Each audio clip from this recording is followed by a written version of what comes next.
Hey everyone, and welcome back to another World of Warcraft video. So, Battle for Azeroth is, probably 9 months away, but we do know that there are some things you'll want to get knocked out before the expansion actually comes out.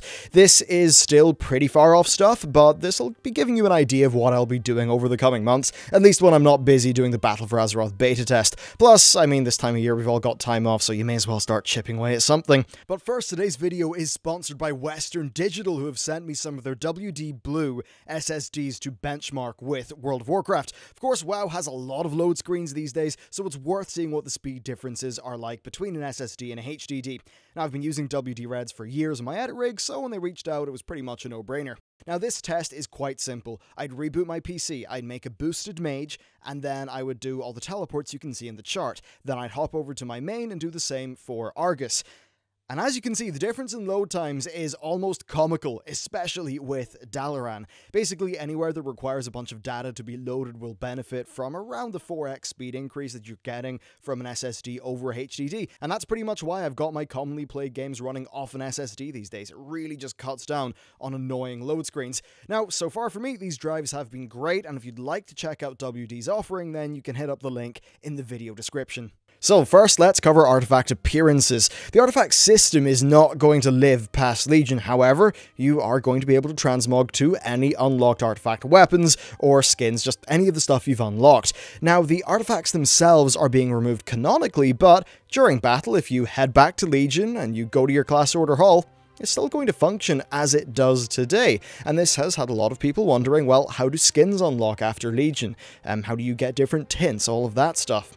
To put it simply, just about all of that stuff will be unlockable with a few exceptions. The major one is the Mage Tower Challenge skins. These are not going to be unlockable after Legion ends.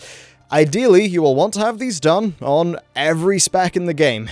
That's, I think, all 36 of them, which is, you know what, that's a slightly monumental challenge, especially if you have not leveled those classes up.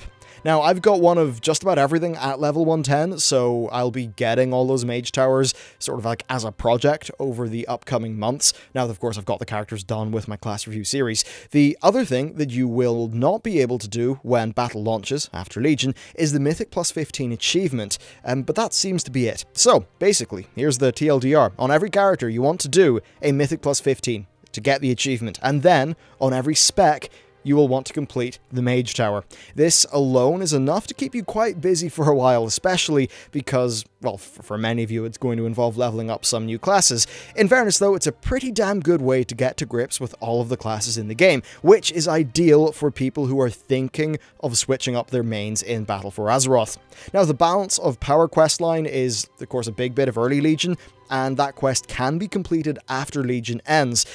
So, if you have currently not completed the Balance of Power, but you then complete the Mythic plus 15 achievement, and then during Battle for Azeroth, you complete the Balance of Power quest, the good news is, it will all work retroactively and you will get the color variant. Now, I'm actually not 100% sure how the PvP skins are going to work, purely because we don't know exactly how PvP will function in battle, but it does look like Blizzard intends for that prestige stuff to still be unlockable because it's not based on rating, it's based on prestige. While we're on the topic of the artifacts, sure, now we are going to be able to unlock the hidden appearances after Legion, but yeah, I think, there's not much to do, right? So I think you may as well start doing that before battle as well. Basically, a bunch of the hidden appearances drop off world bosses and things like that, which are on weekly kind of rotations. So I would recommend keeping an eye on the weekly world bosses in the Broken Shore, just so that you don't miss out on one of them and then have to wait months to get, to have it come up again. Okay, let's move on to your main. I would actually recommend using the next amount of time to work out what main you want to carry into the next expansion.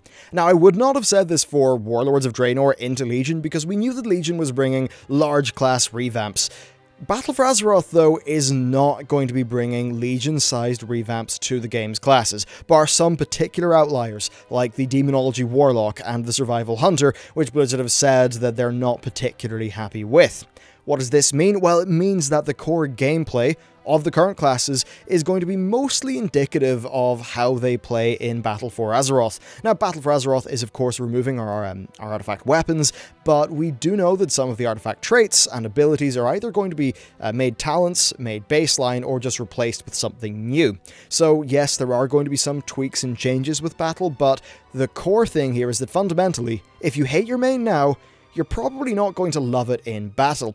Now, as for myself, I recently switched mains from a hunter to a monk, and it was one of the best damn decisions I've made in the game. The class review series pretty much, for me, is covering that, well, covers my experience playing all the classes in the game to find my new main. I ended up settling on the monk. The videos, that series is still going, I've got a few more planned, but overall I think that's probably a good thing to check out if you want a beginner's perspective on all of the new classes. But overall, you've got 9 months. I would recommend, if you're not happy with your main now, don't wait until a month after Battle comes out and you're burnt out to swap.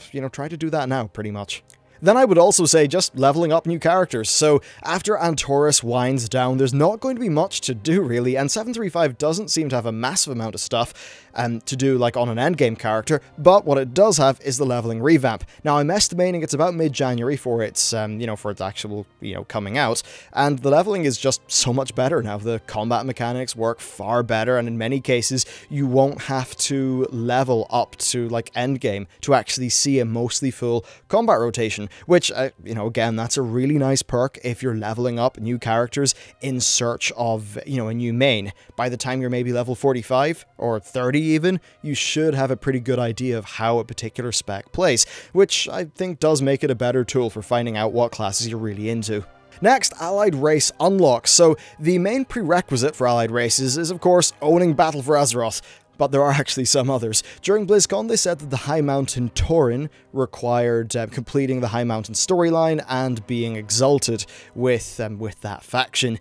We can assume, therefore, that it's going to be roughly similar for, like, the Lightforged and the Nightfallen, so now is probably the time to knock out any of that outstanding stuff, be it the story quests or the reps, which, admittedly, it's pretty likely you've already done that if you've been around since Legion's launch, but if you're just coming back for whatever reason, it's probably worth doing that now. As for the Void Elves, I'm not sure. I'd assume doing the Ilaria questline in Argus is probably needed, and I mean they could tie it into the Argusian Reach faction if they wanted parity with the other sort of unlocks. But yeah, it's worth doing those now if you've not done it already. Next, the raid mount. So if you can do mythic raids, then killing Argus while he's current is a pretty good idea because it's a guaranteed drop. If you can't, then do of course try to complete the Blood of a Titan questline. This involves killing Argus on heroic difficulty. It's a quest, it gives you a guaranteed mount, and it's likely going to be active until the battle launch date.